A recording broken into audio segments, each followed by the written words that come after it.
The very first memory I have of my entire life, where I start my life, is me laying on my bloody mom's body, looking up at my dad, screaming at him, "You just killed my mom." Hello, everyone watching and listening. Today, I'm pleased to be talking to Mr. Aaron Stark. You might recognize him from his TED Talk on YouTube, which has got about 13 million views. Aaron went to some very dark places when he was a kid and a teenager, and came from some very dark places. At one point in his life, he had formulated very detailed plans that related to shooting up a school, and he decided not to do it. And what we're going to talk about is how he came to make those plans, let's say, what the rationale for it was and the cause of those plans, and then also why he decided to back away from the precipice and what the consequence of that backing away has been. So, Mr. Stark, you turned your life around. Yes, sir. Okay, so let's go back to when it wasn't turned around. Now, you've been touring around and talking to people for how long? How long have you been in the public eye? About 5 years. About 5 years. How old are you now? 44. Okay, and so, well, why don't you just tell us the story, and then I'll start delving into, well, the details. Well, so I was almost a school shooter. When I was really young, I went through a really violent, aggressive family. My first 5 years are like living in a Stephen King movie. My birth father was the most violent, depraved person I've ever met. Beatings and rapes and just violence and aggression the entire time, running from him across state to state, trying to get away. When my mom finally escaped him, got with my stepdad and went from Stephen King to Scarface. So it went from extreme violence to crack cocaine and crime. And you were about 6 at that point? I was about 5 or 6 at the time, yeah. And I had an older brother who's 2 years older than I was. And so we were very nomadic. I went to 30 or 40 different schools. We were constantly moving from state to state, running away from the cops or the social workers or counselors or anybody trying to intervene, and lived a very nomadic lifestyle. And went from early on being a really shy, sensitive, sweet kid who liked reading comic books and superheroes and that kind of stuff to, in my early teen years, really adapting that to the way to survive was I'm going to be the aggressive one. I figured out early on that I was the dirty one. I was the nasty one. I was the worthless. I was the outcast. I was the one that was pushed off. Early on meaning when? 6, 7 years old. My older So you were brother, assuming it was you? Oh yeah, it was me. Yeah. My older brother, who's 2 years older than I was, because of my family dynamic, he had a lot of responsibility. He had to be the early man of the house really early on, to the extent where he had, at 12 years old, had to handle the sheriff throwing all of our stuff in the front lawn and evicting us when my parents are getting drugged out and drunk at the bar, and we can't find him for days. And he has to find us a place to stay. And I was the responsibility. How much older than you was he? 2 years. So he was 12, I was 10. And so he was just another kid going through abuse the same way I was. But I was a responsibility he had to take care of. So while he was shouldering all the responsibility, I'm like the burden. And so that was kind of the identities we adapted. He was the one that took care of everything. I was the one that was the broken thing that needed to be taken care of all the time. And as that grew older, I became more and more toxic going into my early teen years. Why do you think there wasn't enough responsibility also for you? Like, why do you think the roles between you and your brother had to be split that way? I don't know if they had to be, but that's just kind of the way they ended up being.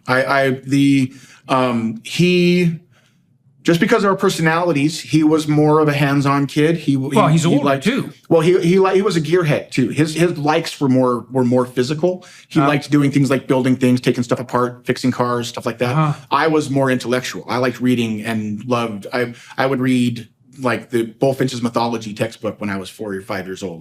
My first book report was on Stephen King's Misery when I was in kindergarten, and because I read really early on, like super early. I was reading full books by the time I was 5 years old, and so I would suck in information. So that was my escape. My escape when all the crime and the violence and people beating each other and digging through crack rock behind me was going on. I would have my nose dug into an X-Men comic book. My brother would be into taking apart his skateboard, putting his skateboard back together. Right. So he was more oriented to doing practical things. Things in the world. And so as that grew older, he was the one that had to do like, well, the car's broken and Jake's going to try to fix it. This thing's busted. Jake's going to fix it. I didn't fix anything. I was off to the side reading a book. I was out. Like I wasn't he was older and more practically oriented. I wasn't utilitarian to anything. Okay, so you said you were a sweet kid, but that things started to change, well, maybe about when you were 10, if I got that right? Oh, earlier. I'd say 7, 8, 9. Yeah, I because of the way that we moved, we were constantly moving from Colorado to Oregon, back and forth, and this was the late 80s. So it was before the age of the internet. It was really easy to make up your entire personality and make up a whole new identity. So my parents would get a job in a house out here in Colorado and then get evicted, lose their job, move to Oregon, lie about their entire resume, lie about their entire history, get an entire new house and everything, and then wash, rinse, repeat every couple of months. Right. And so we were always moving back and forth. And they were doing that so that their scams could continue? It was either their scams could continue or they would evade accountability. They were trying to... So that sort of behavior is generally rarer among women. You said your birth father was a particularly nasty piece of work. Yes. And so did you have any sort of quality relationship with your mother or your father? At that time, yes. Early on with my father, yes. My mom at that time was much more like Linda Hamilton from T2. Okay, I don't... yes. From Terminator. She was the survivalist mother who, like, to the point where when... My father was so violent and chasing us around. We were bouncing from battered woman shelter to battered woman shelter to get away from him. And my mom would have things like safety words. So if we were out and about, if she just said the word pocket in conversation, that was a safety tag. So she could be at the grocery store and be like, oh, $2.95, here we go, pocket. If that word came out of her mouth, I was to grab the back pocket of her pants and we needed to get out right now. That meant my father was in sight. There was trouble. We need to go now. We need to move. And so it was that kind of survivalist. And that was the first 5 years? First 5 years of my life. So why do you think your mother stayed with your father during that 5-year period? During that 5-year period, I think that from my stories that I heard, he was a Vietnam vet. And when he left to go to the war, he was a good guy. When he came back, he was kind of a monster. Oh, yeah. And so that was, I guess they were together. Was she with him before he went to Vietnam? She was. Okay, she had already established a relationship with him. Then damaged by the war. Who was then damaged by the war, came back and was completely a monster and was just violent and got into, he was epically violent. Was he hurt physically? Do you know during the war? He wasn't hurt physically during the war, I don't think. I know he was hurt psychologically during the war. Do you know why? Do you know what happened? He was a gunner on a ship. He was one of the ones that would load the ammunition to shoot up into Cambodia. And he was on the ship, and one of his best friends got his head taken off right next to him. Just the ammunition blew his best friend away right next to him, and that messed him up. But that pales in comparison to the trauma he suffered from his family. My father, from his own family, was circumcised at 15 years old. Okay, so what does that mean exactly? They circumcised him. They cut off the foreskin of his penis at 15 years old because they caught him masturbating. I see. So that's just an example of the abuse that my father went through. So that's abuse, in my opinion, is generational. Yeah. It's trauma that rolls downhill. And from both sides of my family, there were giant boulders of trauma that were rolling downhill. From my father's side, there was that. From my mother's side, I had a pedophile great-grandfather, a pedophile uncle rapist. That there was a lot of violence and aggression on both sides. On both sides. What about alcoholism? Lots of alcoholism, mental disorders, a lot of personality disorders, a lot of drug abuse. Yeah. Well, patterns of behavior are imitated, right?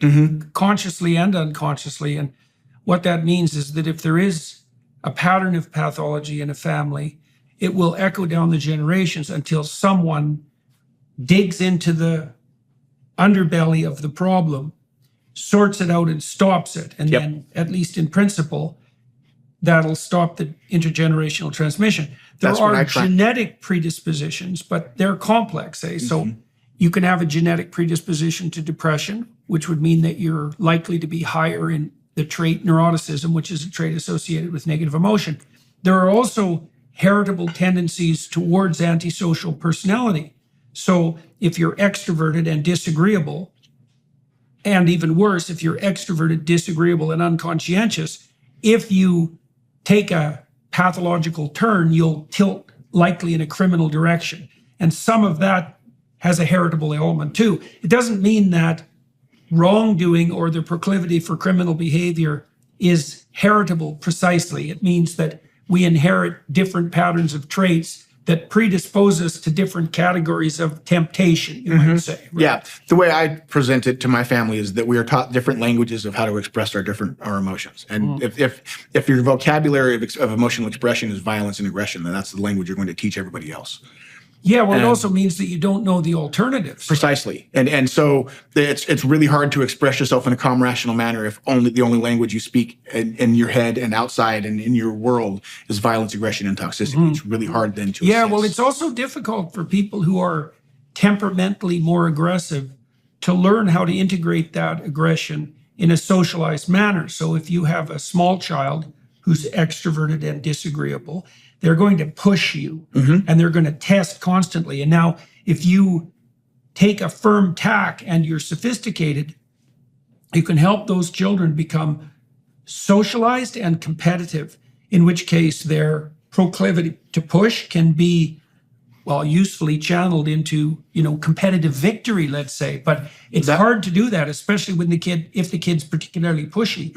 And I see that proclivity to push actually manifests itself in a large scale, from my estimation and from what I've seen doing what I do, in kids who are in that dark place, that are in that gray area of depression that might fall into the dark even further, that are trying to reach out for help. Yeah. The people that reach out to help too, they're going to test, they're going to push. And they're going to see, Definitely. Are you faking the funk? Are you lying to me like everybody else in my life that said they were here for me and then they disappeared when everything got hard? And so they're going to really test and test and test until you prove consistency. And so that proclivity to test, if you don't address that early on, it just sprouts and grows. Right, it's going to be exacerbated by betrayal. Yeah, it turns into a main defense mechanism and lifestyle that you're gonna push and be aggressive to everybody until you can see that one person that actually can stand there. Yeah, well, people who have been betrayed and rejected sufficiently can get to the point where they won't make a bond with anyone. Right? There's research conducted, I can't remember the people who did it, on children who were separated very young for too long from their parents.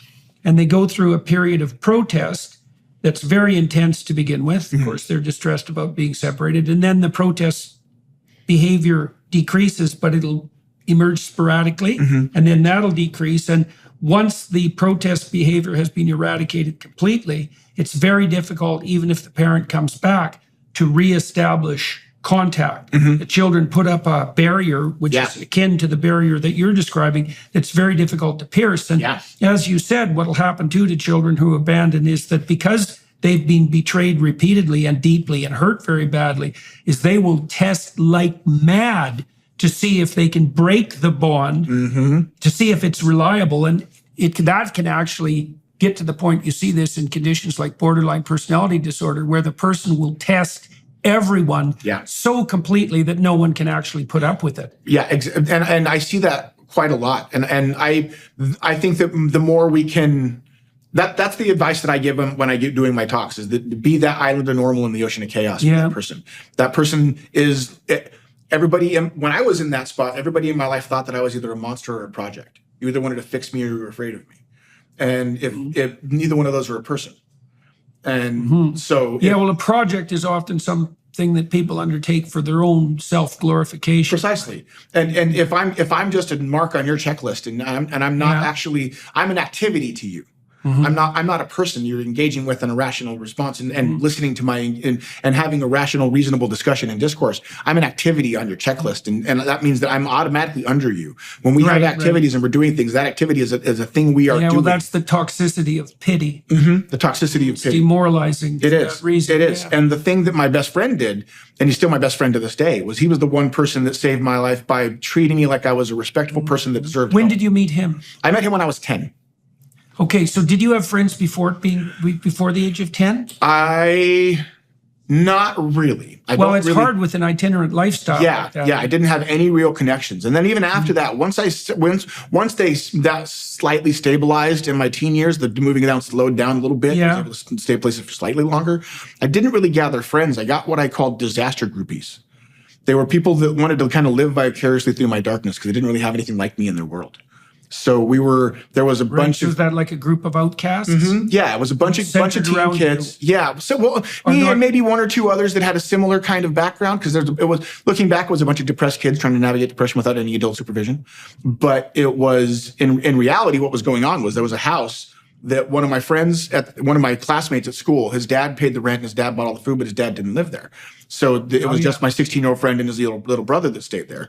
And so that turned into just a flock house for a bunch of kids. Right. And so that was, and everybody else that was there. There's no guidance. No guidance whatsoever. And so that turned into where all the other kids had houses and had families and could go there. They were rebelling. They were trying to find their own way. These are all the other kids. All the other kids in the group. Yeah. They were like rebelling and stuff. I didn't have a house to go back to. I was going to go back and sleep in the field behind Casa Bonita in Denver.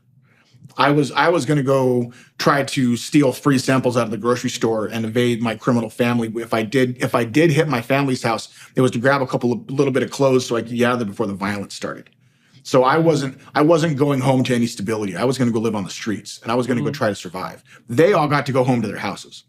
And so so you were in this like neck deep, and they were playing with it. Exactly. They were playing it with it. I was living it fully. And that kind of, they were like pushing me further off on the edge. It was like a real life Reddit forum. It was like, were you getting rewarded, so to speak, for your the darker parts of your personality? Yeah, rewarded, so to speak, in a social sense, where it's like, it turns into like a party favor almost. Like, let me tell you the craziness of what happened to my family this day. Yeah. Yeah, I had a friend like that who was extraordinarily comedic. And he was probably the funniest person I've ever met in my life. And at one point, it got to be a burden to him, because that's what people expected. They expected him to be on and funny all the time. Yes. Yeah. I've had that time where I'm at a party and like, oh, so tell me what craziness your family went through today. I'm like, I don't want to talk about it, dude. I got cuts on my arms from it. Like, I don't want to talk about this pain right now. Yeah. But it would turn into the fiction. But so when we're talking about that leads into the toxicity of what fed my own anger, toxicity, and depression with going into that spot. Because by that point, I started doing that when I was 14 years old. Okay, what year is this? So I was 14 years old. I was born in 1979. So we're talking 93. 93. Okay, yep. Just to place it. Just to place it. And you're in Denver at this point? Yep, Denver. Okay. And you're 14. 14 years old. And that's when I finally left home, because I couldn't deal with the violence and the crime and the beatings constantly, and watching my mom stab my uncle in the gut with a doorknob. If you take apart a doorknob, the inside gear parts. Pointy. Yeah. That makes a very dangerous weapon. Don't ever stab someone with it. And so just violence like that constantly. Like what does constantly mean? Like living in that fight or flight response every minute of every day. Okay. How often did you see events that were violent in your house? 3 or 4 times daily. And what kind of violence? To the point where, here's an example. I'm sitting in my bedroom, and nobody had seen that I came home from school. Or I think I was working a day job. I think I was 15 or 16 at the time. I walked in, sat down in my bedroom. Nobody heard that I was home. I picked up the game controller, was playing PlayStation for a second, heard a rumble outside my bedroom. And I stand outside, and my stepdad has my mom up against the wall by her throat, dangling like 2 feet off the ground, and he's choking her. And so I immediately grab him. I'm large. I just hit puberty, so I was big. I was getting into my body. Grabbed him, slammed him into the microwave, broke the microwave, pushed him back, slammed him into the fridge, broke the fridge, pushed him back into the back wall. Then I had him by his throat up against the wall, choking him. And now my mom is smashing plates over the back of my head for me to drop him. She's attacking me because I got into the fight. So I drop him, go back to my video game, pick up the game controller, keep on playing. Nothing happened. Like you go from 0 to 60 instantly. Right. And then go back to nothing. And do that 4 or 5 times a day. And at the drop of a hat, stuff can go wrong. And at the same time, dealing with my parents, their method of discipline or any kind of control was to threaten the absolute worst possible thing. Right. That's not discipline either. I'm going to beat you terribly. I'm going to beat you terribly. Yeah. I'm going to kick you out. You're going to be gone. You're going to be out of here immediately. And then 5 minutes later, act like nothing happened. They wouldn't follow through with any kind of punishment, but act like nothing happened in that conversation at all, and we were just having a good day. Diversify your savings with physical precious metals while stockpiling silver in your home safe. With Birch Gold Group's most popular special of the year, now through December 22nd, for every $5,000 you spend with Birch Gold, they'll send you a 1-ounce Silver Eagle coin for free. Text Jordan to 989898 to claim your eligibility now. You can purchase gold and silver and have it shipped directly to your home, or have Birch Gold's precious metals specialists help you convert an existing IRA or 401k into a tax-sheltered IRA in gold for no money out of pocket. And once again, they'll send you free silver for every $5,000 you purchase. Keep it for yourself or give something with real value as a stocking stuffer this year. Just text the keyword Jordan to 989898 to claim your eligibility. With an A+ rating with the Better Business Bureau and thousands of happy customers, now is the time to buy gold from Birch Gold. Text Jordan to 989898 and claim your eligibility for free silver on qualifying purchases before December 22nd. That's Jordan to 989898. And so, were you ever disciplined in a manner that you regard as vaguely appropriate? No, Never. And when I was a kid, they had lost the ability to parent me by the time I was 12. How are you going to tell me to be home by 10 o'clock when you're digging through the carpet for crack rock in front of me? Yeah. Because they didn't want to hide anything. So they did it all right in front of me. They would pull out the flat iron. So why didn't they want to hide anything? That was just my mom's philosophy. She just didn't believe in hiding things. So that's like a warped form of honesty. So she would pull out the electric skillet with the water and the vials and the baking soda, and I watched her rock up crack right in front of me. I learned how to do it when I was 5 years old. I took crack to school as a show and tell for one of my schools. That's not generally a very good idea. No, it isn't. Right, but that would also indicate how much you didn't know, how strange what was going on in your family actually was. And it was part of what built into me that help was a peril, that reaching out for help was a danger. Okay. Because when I would do that, I took crack rock to school, and then the next day we're out. We moved out of state. And so as another example, I was very unkempt, very dirty, very smelly. I never had clean clothes. I never changed my clothes. I would constantly be filthy.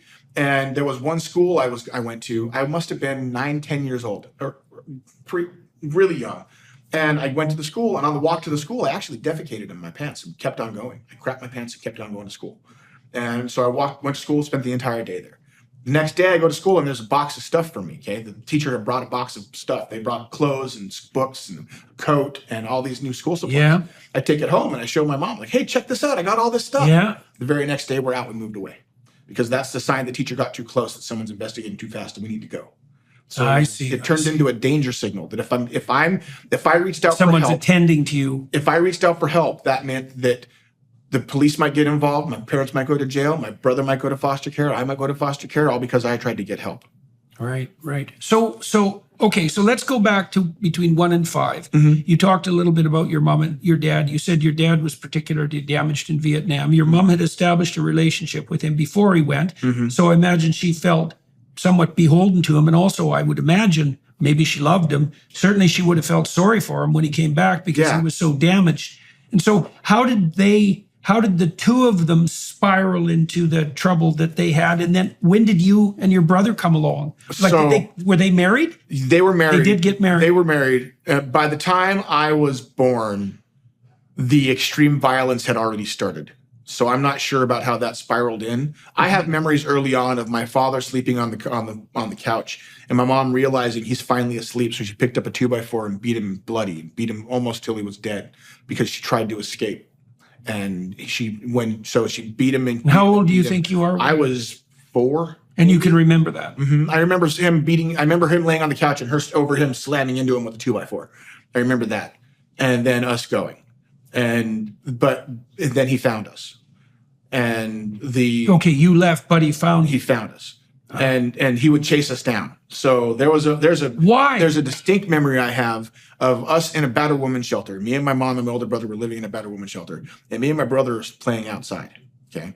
And a car pulls up and my dad kidnaps me and my brother, takes us, convinces me particularly to get into the car. I'm pretty sure my brother just followed us. I just get in the car because it's my dad. And so he takes us and then calls the battered women's shelter, talks to my mom, tells my mom that one of us are dead and the other one's going to be dead if she doesn't show up at this restaurant to meet him. Okay. And so she, against the protestations of the battered women's shelter, of course, she goes there to meet him at this restaurant. And when she gets there, and I know the story both from vivid recounts from her from the story and from news clippings that we had growing up.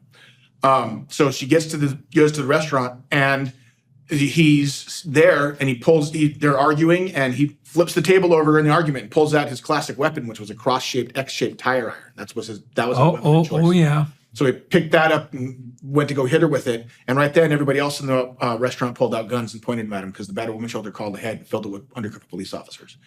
And so I had a news clipping when I was a kid of my dad getting led out of a restaurant with shotguns at his head. Are your mom and dad still alive? My mother is. My father, I don't know. And my stepdad died in 2015. Do you still see your mom? No, I haven't spoken to her since I came out with my story.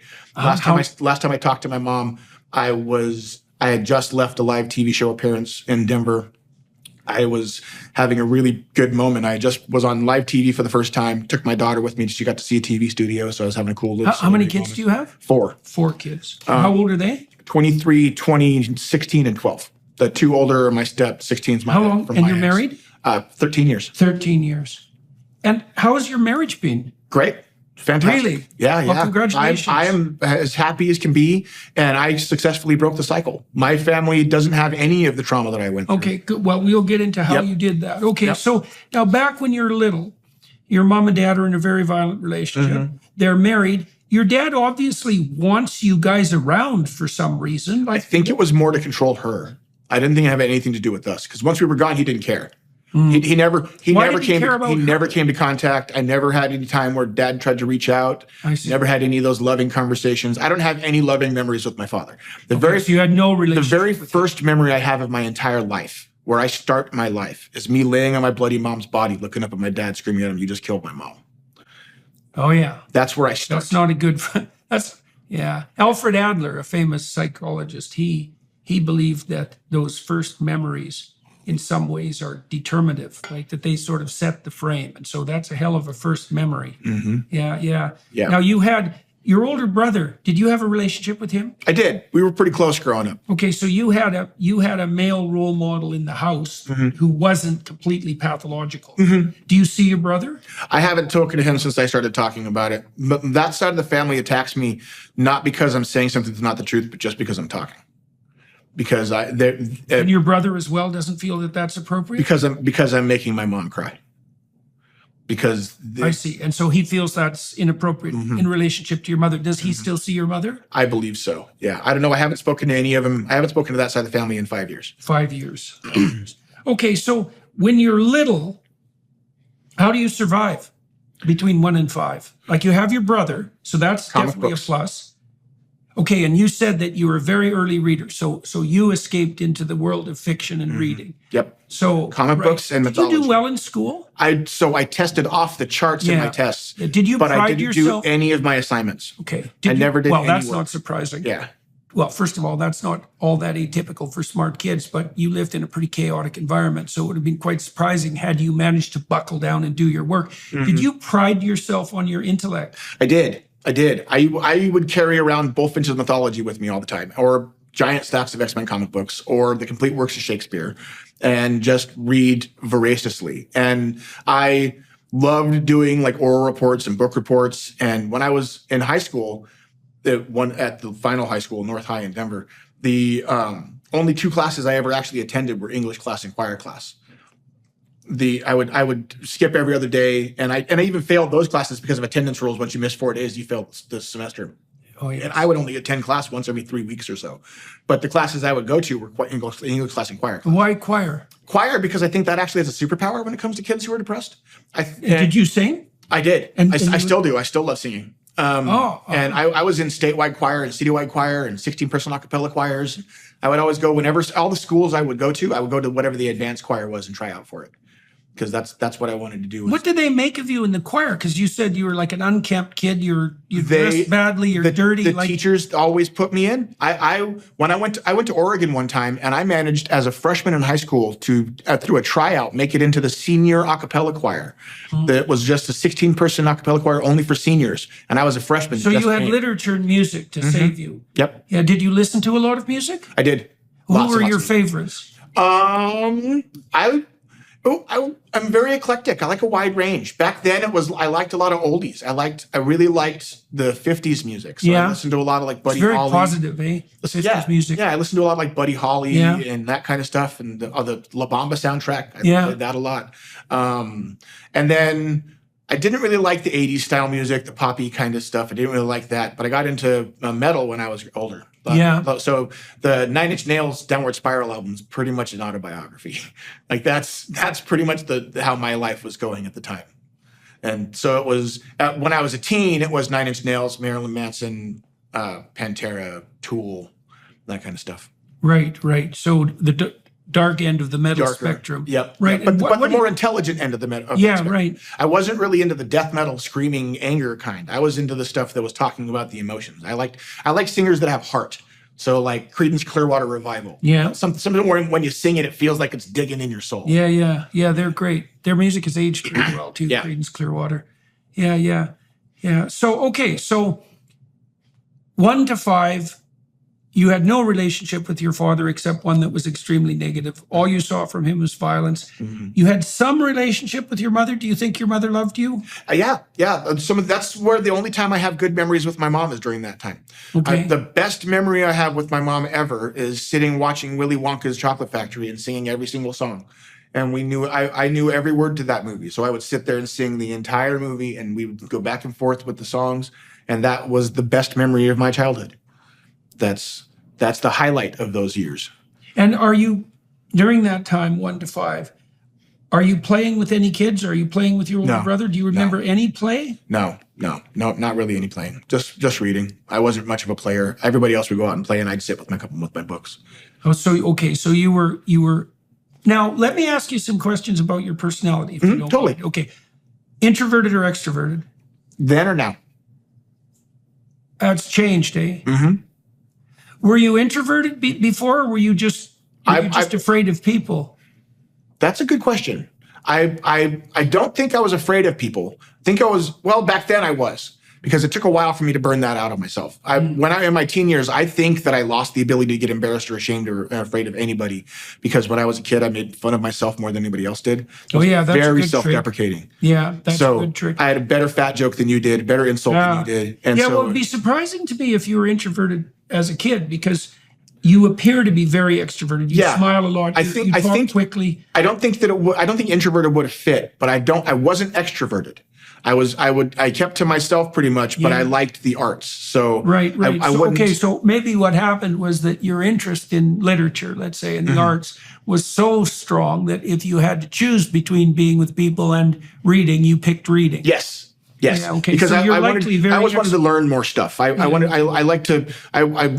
even now I'll be walking, listening to, I just finished Lawrence Krauss's book, Edge of Knowledge, which, so like bleeding edge physics and science and philosophy, your podcasts. And I listen to a wide range of topics, and I try to get the entire spectrum of opinions. So I'll listen to the farthest right, the farthest left, someone in the middle, all different sides of the topics, and try to see the whole side of it. And so these days I'm all over with it. But I don't think that back then I was introverted. I think you might have hit the nail on the head. Yeah, well, you're very open. Tentative people. Okay. Are you compassionate, polite, or tough and stubborn? Yes. Which one? If you had to pick. So in general, I would think I'm compassionate and polite. However, because of the survival mechanisms and the way I had to live a long time, I can turn on that hard note pretty easily, where I can easily cut people out of my life. Mm-hmm. I can easily decide that it's done and you're hurting me more than you're good. And I've given up. My philosophy these days is I give up too much time in my life to people that hurt me. Mm-hmm. So I just don't do it anymore. Mm-hmm. And so these days. Are you likely to be taken advantage of or not? No, not now. Not now. Not now. Before? I don't think so, but I can't say no because I might have been. Yeah. Okay. You said when you were in school, you never did your assignments. Now, there are obviously situational reasons for that.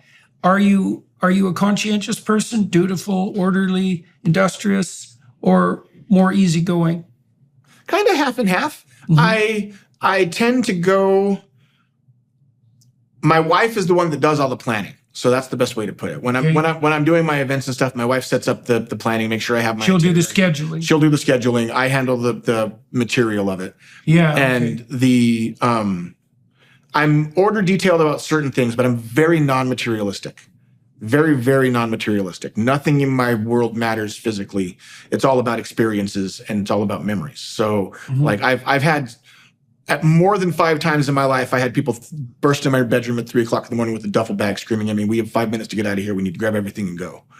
And so everything I had disappeared because the only thing I would had time to grab was comic books. So I would lose all the toys I had or all the TV I had or all the different books I had. I'd lose everything except for my comic books. And so over the years, none of the material stuff matters to me. And so it's really hard for people to buy me. Like my wife says, I'm the hardest person to buy a Christmas present for because I don't want anything to give me the things that I want. Yeah, that's about it. Yeah, but a memory. Take me out on a trip. Give me a memory. Give me something fun. Right. So you're very high in openness, right? Creativity, interest in ideas, and interest in aesthetic experience. Yeah. So love of learning. Right, and that was one of the things that seems to have saved you. That you could, that you found that niche, and that was something you could do alone, and you could even do that when you were moving from place to place. Yep, and it was a deep escape. So there could be abject violence happening right next to me, and I could be buried reading about what happened with Nightcrawler and the X-Men. You ever watch the documentary Crumb? Yep, I love Crumb. Albert Crumb. Yeah. Or Robert Crumb. Robert Crumb. Well, Crumb, what Crumb did reminds me a bit of what you did because he took refuge in his art, and that really saved him. He had a life. He had a wife. He had a child. He had a career. I mean, Jesus, he's got a dark side, that guy. And he came from one brutal family, man. Yeah. It's rough. So, but he had that creative escape that sounds like it was there for you. Yep. Okay, so we covered a bit of your life from 1 to 5, and you talked about things starting to turn on you around 8, something like that. So that's when we got. So there's 3 steps in that. Right from 5 to 7, there's like 3 steps that happen because the way my mom did it is she escaped my father by sending me. I don't know how she actually got rid of him because we went to Oregon. She sent me and my brother to Oregon for a year. By ourselves, just flew us out to Oregon to go live with grandparents. And did you have a relationship with your grandparents? With my grandmother, yes, but that was one of the most toxic times of my life in that year of Oregon, because that sent me out to go live with my pedophile rapist uncle. That's right during that time. So there was no escape. No escaping that, and that's when I figured out that trauma hill is huge in my family. That there's a large mountain of abuse. Like my grandfather, his name is H.L. because that's the only 2 letters that his mom knew how to write when he was born, because she gave birth at 13 in the Ozarks. So that trauma hill is big, and so it wasn't positive at all. And so when we finally came back from that, after a year of that, my mom brought us back, and she had got with my stepdad, and my stepdad was a. Did she divorce your father? I think I don't know. Okay. I think she did. But she's with another guy. This is now your stepdad. Yep. And so he is a smooth-talking criminal. He is a manipulating, lying, smooth-talking, can sell an ice to an Eskimo kind of guy. He's the kind of guy that will lie and steal every day, all the time. Right. But also gets heavily involved into drinking. When I met him, he was in prison for strong-arm robbery. He spent 4 years in prison for strong-arm robbery. He would steal entire delivery trucks that were going to grocery stores and take all the stuff and go sell it at the flea market. So why do you think your mother picked him, and do you know how they met? I mean, she's already hanging around in the dark side of the planet, so I imagine she had the opportunity to run into people like him. I think they met at a bar, and I think when they met at a bar, he heard about my father and was like, "Oh yeah, I'll keep him away," and it started as a protective thing. I see. So she found one monster to keep another one at bay. Yep. Do you think that he was a project for her or an adventure? No. You think the protection thing was genuine? I think the protection thing was genuine at first, and then it turned into a trauma bond from all the drugs. So he might have. You said he was a narcissistic manipulator. So he offered her an escape that was false. Yes. Right. And she stayed with him for how long? Until he died. He died in 2017 in the most 16 or 17 in the most fitting way possible. that drunken, drugged out violence never stopped in my family. And they were having an argument while they were high and drunk. And he went to the bathroom, had an aneurysm, collapsed on the floor, and crapped all over himself. Laid there for 3 hours while she screamed at him from the living room how worthless he was. I really can't think of a more fitting way for the guy to end. Why did she stay with him? Why did she stay with him? Yeah. Did you think she thought she could repair? She had severe lack of self-respect and sense of self-accomplishment. She didn't think she could do it. She didn't think she could survive without him. She thought that she was broken and couldn't do anything without him. And he, over the years, had kind of built that into her. Right. And I see. She just thought that he was indispensable and she couldn't do anything without him. And so we tried. Me and my brother tried to have interventions. I personally had an intervention with him. By the age of 14, 15 years old, I'm big in beating him up now. Because like I said, I was gone from home. I was living on the streets, but I was home occasionally because I had to come home to recharge. Okay, so when were you with your grandparents? 13? I was with my grandparents from 5 to 6. Oh, so okay, 5 to 6. Okay. And then birth to 5, father, 1 year with my grandfather, and then back home with my stepdad. With your stepdad. And then it was my stepdad on. And when did you get big? 13 years old. Oh, how big? 6 foot, 280 pounds. Oh yeah. So that was handy. I got big fast. And, right. But I was also quiet, shy, and sensitive and didn't know how to use it at the time. So I got picked on constantly. I used to go to school and get bullied all the time. I would get beaten at school, come home with bruises all over me, and I never defended myself. I would never stand up for myself. Why didn't you defend yourself? I don't know. I started defending myself one day when I snapped. And a kid had slammed my head into a locker, and I picked him up and kind of ragdolled him and slammed him a bunch of times. And I noticed that when I did that, after that, for the next 4 or 5 months I was at the school, I didn't have anybody bother me. Right. So that was the first time you realized that, eh? Well, why do you think it happened then and hadn't happened before, despite the fact that you were bullied? I don't know. I think it might have been because the chaos at home was really starting to spin up. That's right about the same time. Hit your limit. Mm-hmm. Have you ever read about people going berserk? Some. Yeah.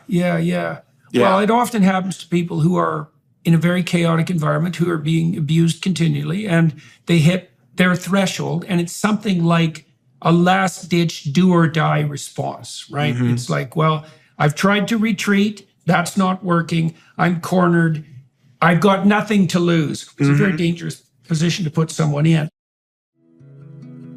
With the holiday season approaching, why not include saving a baby's life on your Christmas list? Through our partnership with Preborn, an organization that's rescued over 270,000 babies, you can do just that. Every day, Preborn's network of clinics rescues 200 babies as they compete head-to-head with the abortion giants. You see, they offer an abortion-minded woman a free ultrasound. Once she meets her baby for the first time and hears that heartbeat, her baby's chance at life is doubled. For just $28, you can save a life by sponsoring a mother's ultrasound. Preborn also supports both mothers and babies with diapers, car seats, counseling, and more. And now through a match, your tax-deductible gift is doubled too. For up to 2 years, you are offering double blessings. Now's the time to put your year-end write-offs to work. Have your donation matched by dialing pound 250 and saying the keyword baby. That's pound 250 baby. Or donate securely at preborn.com/Jordan. That's preborn.com/Jordan. And that's where I ended up being at the end of the story. Yeah, I bet. Okay, so at 13, you're fairly large, and you learned one day at school that if you... So that happened when I was about 8 or 9, when I ragdolled that kid, because I was still pretty big. I was that was when I was about 5.5 foot tall and still pretty large. I was growing into my body at that point. Right. So I was still pretty tall big. For eight, big but for eight. that was when I first figured out that if I lashed out, the people would leave me alone. I also, right around that same time, figured out that one of the first things, I would kind of do the reverse of what people talk about when they're going to prison. You know, when they talk about going to prison, they think they're going up to the biggest guy and try to fight him and then establish a role in the guard. Yeah. I would kind of do the opposite. I go up to the most popular kid and then insult myself to him. And then? And make fun of myself to that kid. And kind of like establish the pecking order immediately. Like I go find the biggest, whoever the ringleader is. You did it with humor. Yeah. Well, kind of. Self-deprecating humor that nobody else found funny but me. That kind of insulting, kind of like I see. So you got the pecking order problem over with as fast as you possibly could. And you were willing at that point to accept a relatively low social position. I knew I was. By that point, I had internalized that I was the low social position. I see. So you thought you might as well just get it over with quickly. Yeah. I'm going to end up Well, then you don't anyway. have the conflict. Yeah, exactly. The sooner I can resolve it, the less fights. Right, definitely. The less bullying I'm going to go through. If I can establish myself right there and make it, and if I can do that and make fun of myself, I'm not an appealing target. Because bullies only want to go after you if you get a response out of you and they can make you cry. So did that generally mean that you were left alone, even though you were at low man on the totem pole? Kind of, but it was more left alone at a stabilized level of ridicule. Okay. Like left alone down here. Yeah. You know what I mean? Yeah. I know like it's not left alone entirely, like hands off. He's okay. We can't make fun of him anymore. Right. It's like we're going to make fun of him right here, but we're not going to pick on him down there because he's not going to cry. There's no fun in that. Right. So it's predictable low status. Predictable low status. Yeah, that's a good way. Yeah. Well, you see that in primate social troops too, is that sometimes, this is one indication of that, is sometimes if an interloper comes in who could disrupt the whole hierarchy, you might think that would be useful for the lower ranking primates because they would have an opportunity to move up, but they'll generally resist the interloper too because the cost of social transition, the conflict that goes along with social transition, the cost of that can be so high that they would rather settle for the stable low status than the unpredictable transition. Yes, yeah. That's a very apt description of what was going on with that. I would rather just be what I think I am. I'm the worthless one. I'm the one you're going to make fun of anyway. I'm the fat, smelly one. Let's get this out of the way, and then I can go ahead and I'm going to be out of here less than 6 months anyway, because I'm pretty sure my family's going to evaporate soon anyway. Right, so it's temporary. So let's just get this out of the way and we'll go. And while you're doing that, you're salving yourself, so to speak, with books and so forth. Yeah. Right. Yeah. Right. So you have a life. And right around then, that's when I really started to get more and more toxic. And I really started to between 9 and 13 was really when I started to become more not toxic in a attacking way, not like insulting everybody I'm around, just unappealing and filthy and off-putting and just like kind of like give off almost a xenophobic reaction, like kind of like just don't want to touch it kind of thing. Were you bitter? I think looking back, yeah, I think I was. You had reason to be. Yeah. I mean, it would be surprising if I didn't think I was then. What did you think then? I think I was just living. I didn't think that there was a tomorrow then. I would regularly say that I felt my life was like I was watching a movie. Like it was like I'm sitting in the audience watching my movie pass by and it sucks.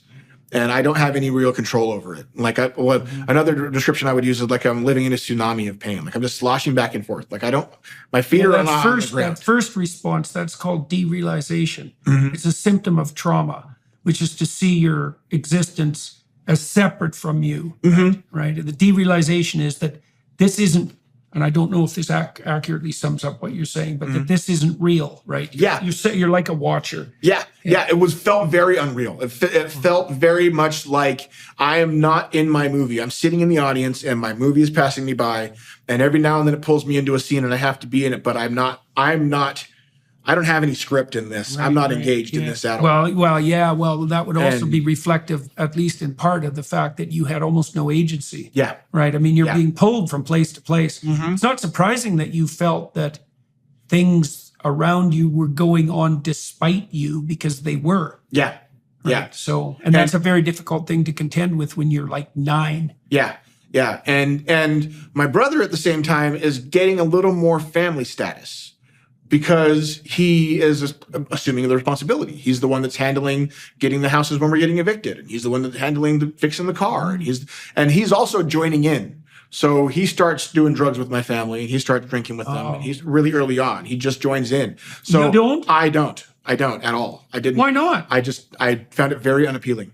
I would sit and watch those guys do it. And I never understood why you would sit there. Did you drink? Not until I was in my 20s. Oh, is that? Well, that was a wise choice, because you would have been in real trouble, especially if you would have. Only drug I did as a teenager was LSD.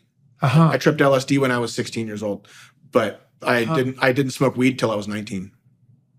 Yeah.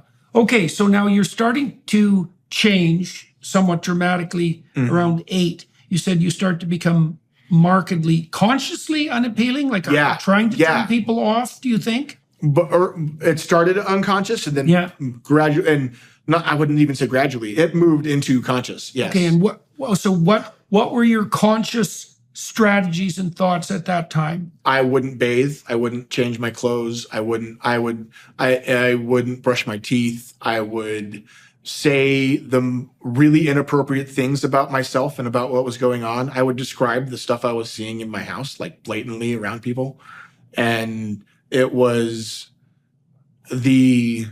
just trying to be, and I think it was, again, trying to establish that social pecking order on a constant basis. Well, it's also an attempt, it looks like an attempt also to bring what was happening to you anyways under some degree of voluntary control, right? There wasn't any obvious way for you to improve it, but one way to control it was to take, what you might think, to take ownership of it and I don't know what that is, though, to make it even worse, because in some ways you're spiting yourself. Well, people will do that. They'll punish themselves for being low status, for example. Yeah. Yeah. So. Yeah. And I knew that I belonged there. And I really internalized that. And Right. So then you're not worth taking care of either. No, I wasn't worth taking care of at all. Okay. And at the same time, the violence and chaos at home is getting worse and worse. Right. Like they are now entering late stage crack addiction and massive problems with alcoholism and the degradation of when you're an early drug addict, it's all right because your body might be able to do it. When you're 15 years in, you're not as resilient and you could imagine. You could imagine you had a choice to make. Imagine this is the choice. It's something like either there's something wrong with you and that's why what's happening to you makes sense, or there's something unbelievably wrong with almost everyone in your family that goes back multiple generations that's so deep that it's terrifying. And that's the decision that I made. That's what I mean when I say I changed, because that's the decision that flipped. I went from thinking that it was me to realizing that it was that. Between 19 and 27. Okay, so that was what switched on you. Okay, now you've talked publicly quite a bit about the violent school shooter fantasies. Okay, so detail that out to me. Do it chronologically so I can understand, and so the philosophy as well, because you're smart. So the probability that you had a philosophy is very high. So I'd like to know all of that. So we'll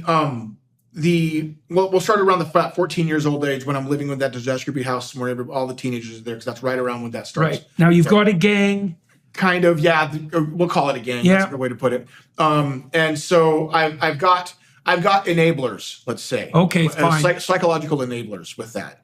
And so I've now fully embraced that I'm the dirty, fat, smelly one. Right. I wrapped the darkness around me like a blanket, and it's become my personality. And now I started self-harming right around 14 years old. What were you doing? Cutting.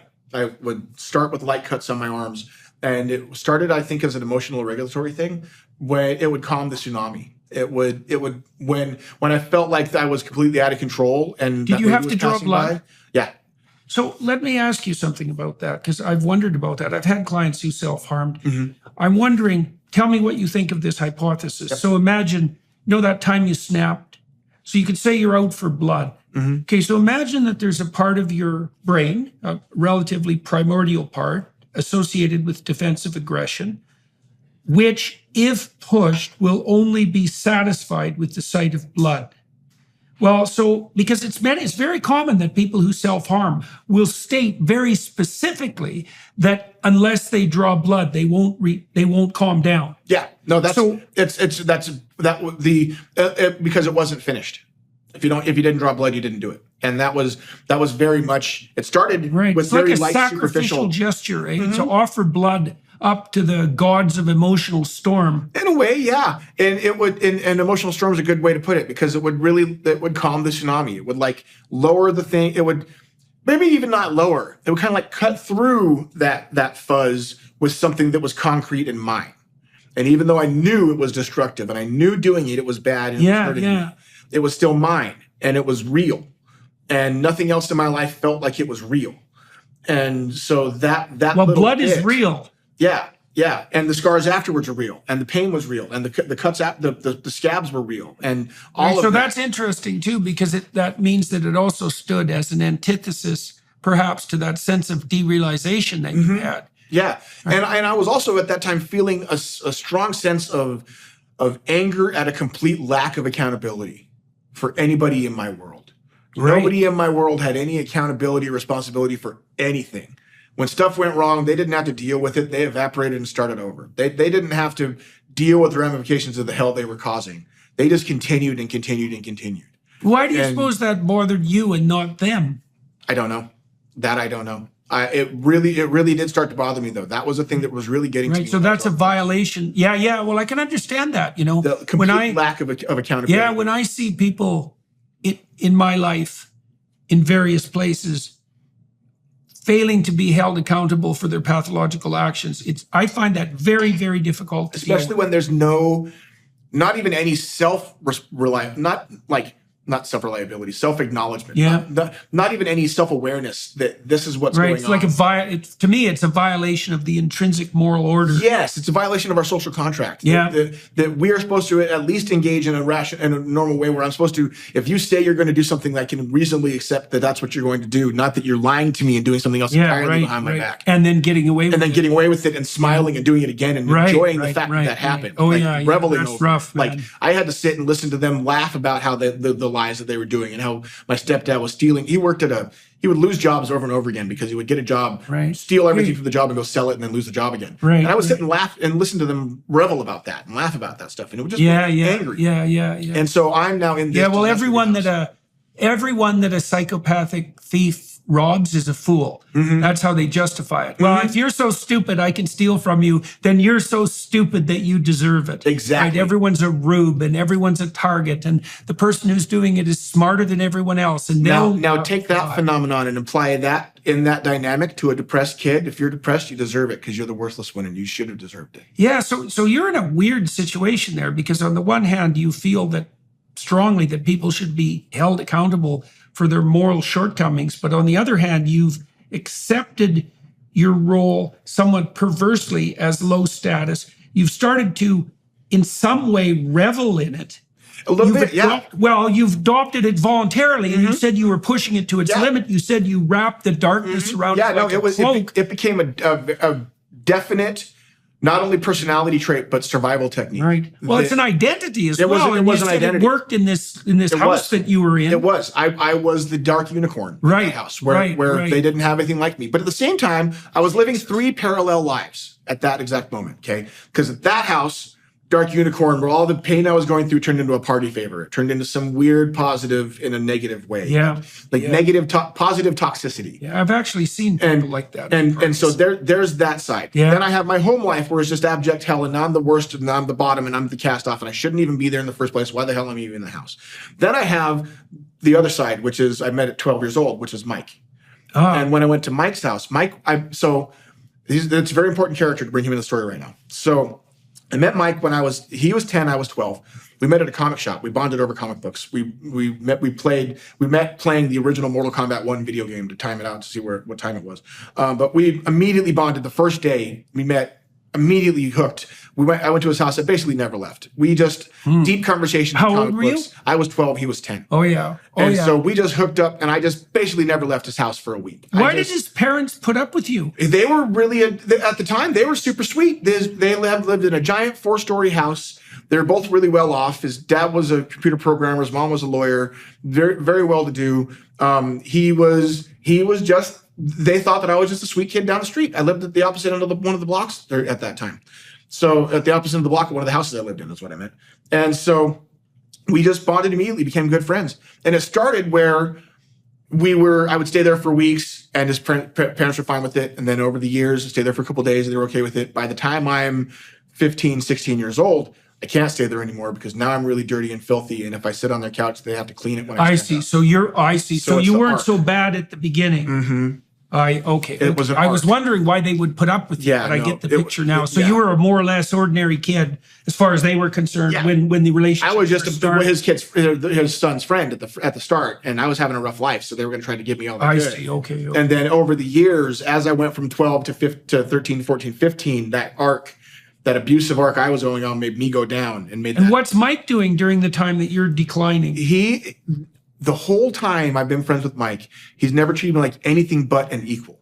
Mm-hmm. Mike would tell me constantly, "You're a good kid." Can I language in this podcast? You say whatever you want. You're a good kid in a shit world. He would say over and over. Yeah. You're a good kid in a shit world. And that was like a constant refrain he would tell me all the time and over at his house. And he would listen to me about my pain I was in, listen to all the abuse. And it was right around that time when the self-harm started. He would notice that I would come in with cuts, and he wouldn't really ask, but he would just like, "Dude, you're going to be okay." He would try to tell me that.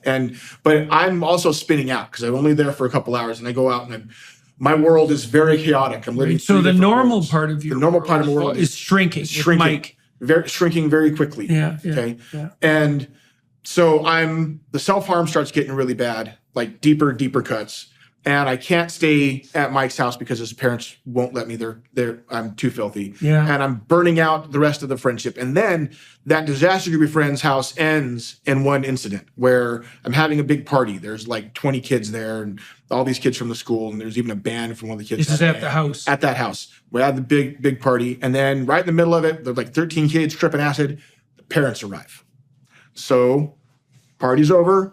All the kids have to go home. All the other kids get to go home. I get to go sleep in the field by Casa Bonita because that's the one last refuge, the spot where if I didn't have anywhere else to be, if I couldn't go to Mike's house, behind Casa Bonita, which is a big Mexican restaurant in Denver.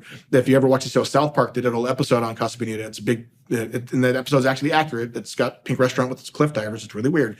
But behind there was a field. And in the field, there was a little dip. So if you laid in it, you couldn't see it from the street. So I was kind of invisible, little camping area.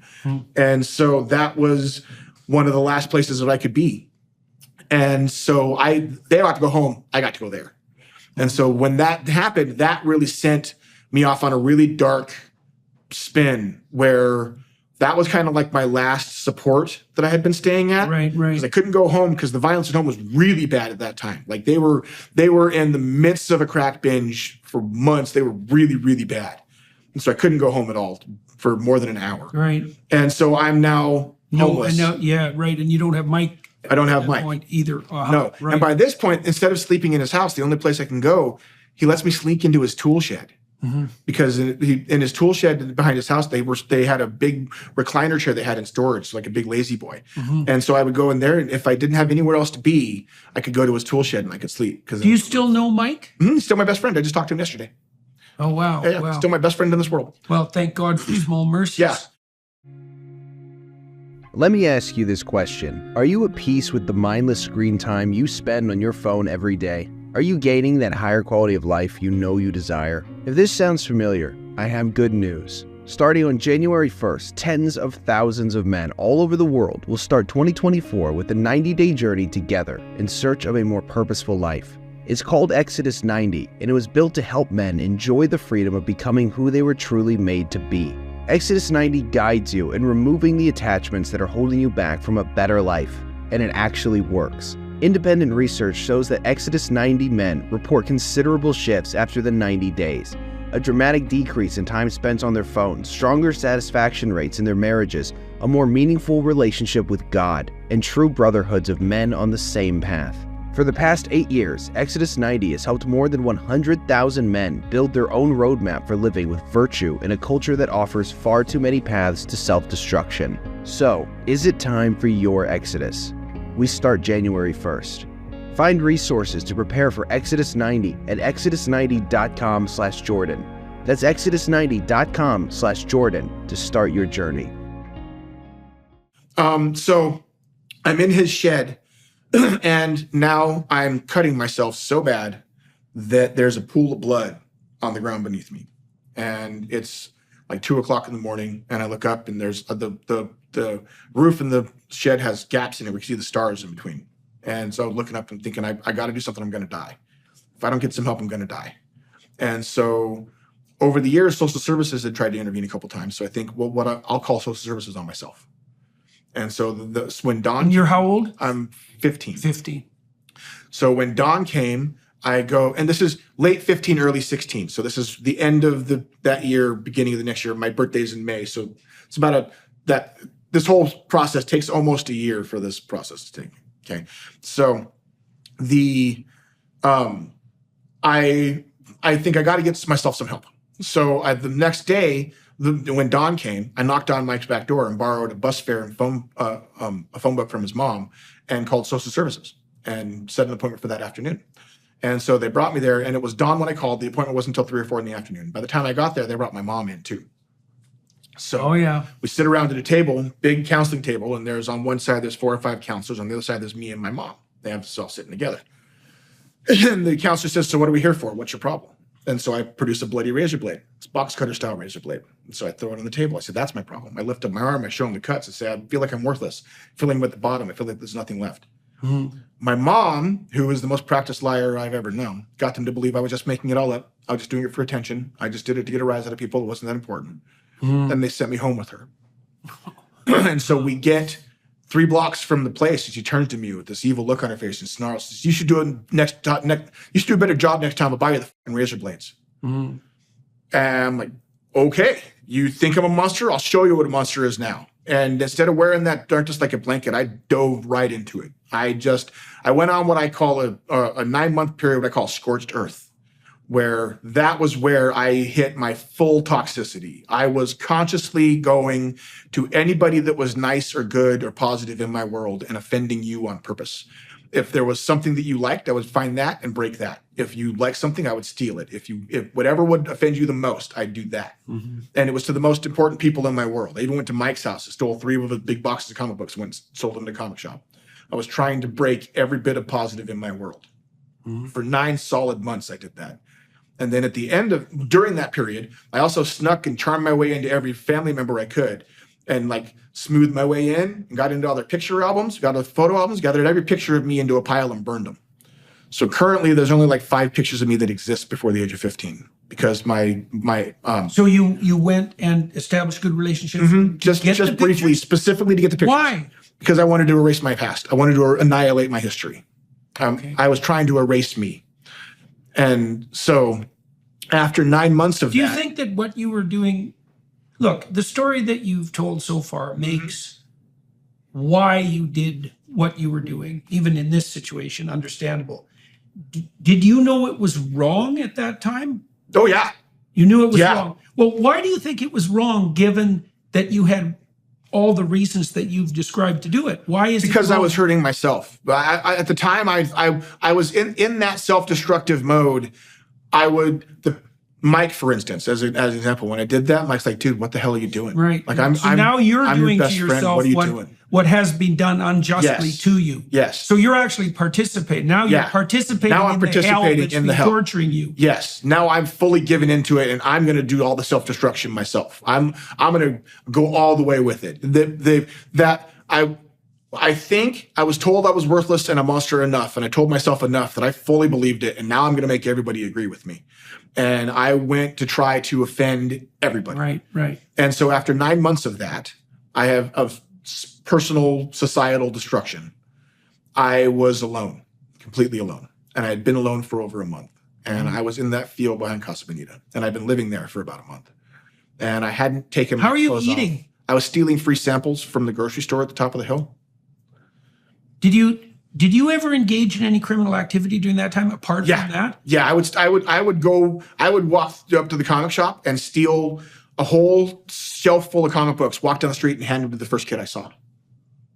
During that period, what about criminal behavior? Minor shoplifting. I would go to the store, steal candy bars, stuff like that. Nothing major, just minor shoplifting. Okay. But during that period, I was doing it like egregiously and blatantly. Right, so that's part of the pattern of self-destruction. Yeah, I would go to the grocery store, steal an entire shelf worth of comic books, and the first kid that I would see walking down the street, I'd just hand them to him. "Here, you want some comics?" Mm-hmm. And because it didn't matter to me. Mm-hmm. And I was that kind of crime. Okay, so now you're out in the field. Mm-hmm. You're completely alone because you've cut yourself off from everybody. And I wake up in the snow.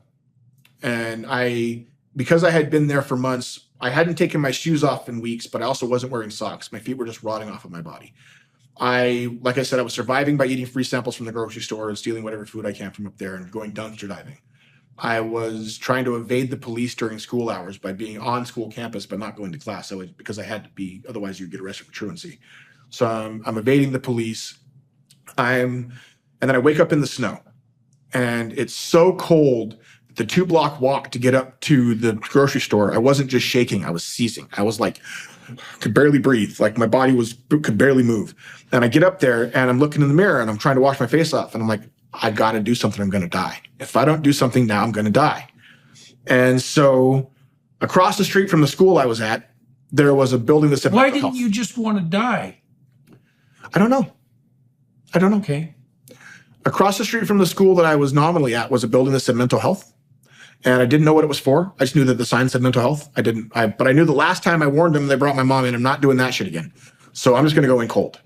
And so I went to the place and that afternoon, and they had me meet a young lady. It was a counseling center. They had me meet a young lady that she was in her early 20s, I think. And I don't really remember much about that conversation because all I remember is the very end where she said, I'm sorry, there's nothing I can do. I can't help you. And I walked out of that door, and I remember vividly standing on that porch, and it was early night, so that evening hour. Why had you not gone for any?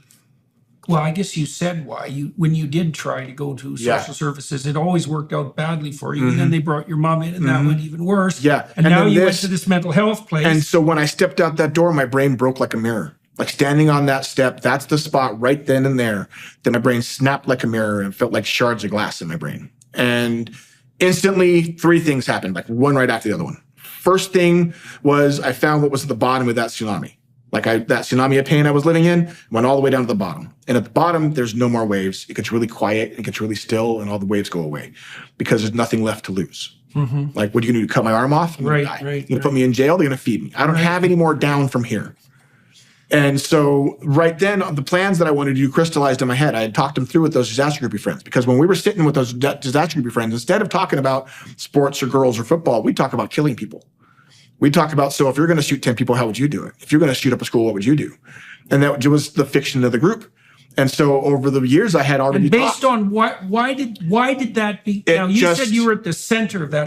So were they showboating? Were they bragging? A lot of it was showboating and bragging, and it started off as just like we're looking at mass murder things and crazy videos and stuff and right. So you're toying with the dark side. Yeah. And I always would go further into that dark than anybody else would. So when you were looking up, so that's a status issue as well. Yeah, kind of. And so it turned. That's initially how those started. It was kind of like status conversations. Who can be the darkest? Yeah. Right. But for me then, it was plans.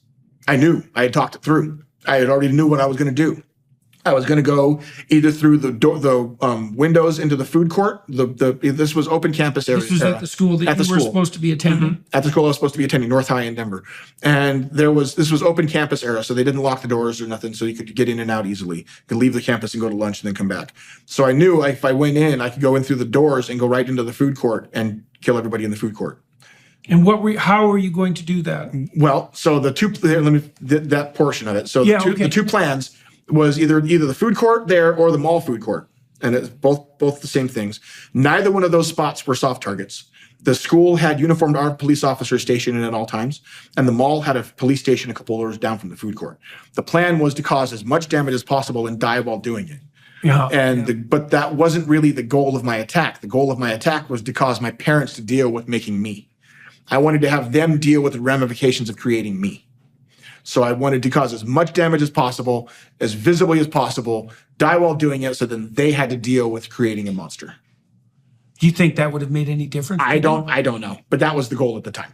That was what was in my head at the time, and so was that revenge and I knew on them? It was a form of revenge, yeah. But I didn't. But I felt that attacking them would have been useless. They're going to hurt for one day, and that's going to be nothing. But they've never faced accountability for anything they've ever done. And they did me. So now they have to face up with making me. And that was the goal of that. And I knew where to get a gun, because this was Boys in the Hood era. This was late 90s. So the gangbangers were all over, and they would bring guns into school and flash them in the school, because it was before the age of metal detectors. So they would just flash handguns, and they bought and sold drugs from my family. So they knew me. They knew I was living in the field. They would regularly buy drugs from my family. And so I went up to him like, hey, can you get me a gun? Hopefully one that shoots a lot of bullets. Like, yeah, sure. Get me an ounce of weed. And these days, that's walking down to a store and getting it. Back then, that's like $300 worth of illicit narcotics. So, but for me, that was easy. They knew my parents were drug dealers. I just went to my family's house, stole it out of a druggist's pants, sleeping on my brother's bedroom floor. Like, he had 3 ounces in his pocket. I just took one out of his pocket, took it. And so did you get a gun? I did. I didn't get a gun. I went and gave him the weed. Yeah. I was set to get the gun. He told me 3 days. In 3 days' time, I was going to have the gun. And in that 3-day time, that's when I was set. If the instant I got the gun, I was going to cause the attack. If it was daytime, go to the school. Nighttime, go to the mall. That was the only difference. And how detailed had your plans been? I knew exactly what door I was going to go into and what I was going to do and where. How much time do you suppose you spent setting up those plans? So that's a two-sided question. The plan itself crystallized instantly, but I had set months planning that, because we had talked about it. Well, how much time do you suppose you spent with your guys talking about friends? Yeah. Oh, weeks and weeks. So how many hours? At least 30 or 40. Okay. Yeah, long times of plan of just that dark conversation of planning it. And so that's fantasizing and planning. And in that, you're working through and I didn't realize it then. I don't think they realized it then. But we were working through the ins and outs and the problems with it and what's going to work and what's not going to work. So yeah, by the time it all happened, I had the plan and it came out crystallized. Well, that's the danger of practicing something. Yeah, and so I knew right then. And so in that 3-day time, I didn't think about it then, but looking back, I think I was saying goodbye. Okay. Because I didn't know that was what I was doing then. But I was going to people in a much more peaceful way and like saying thank you, and went to my ex-girlfriend and said, thank you for letting me sleep on the gravel outside your window. And I was going, just saying sorry for things. And I think I was saying goodbye. And at the end of that, I went to Mike's house.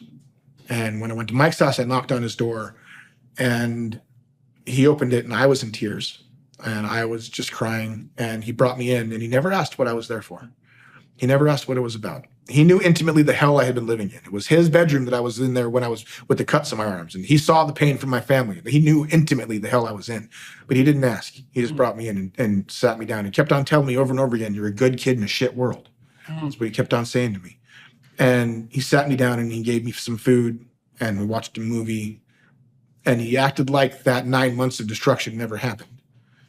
And it wasn't hanging out with a friend that saved my life. That wasn't what did it.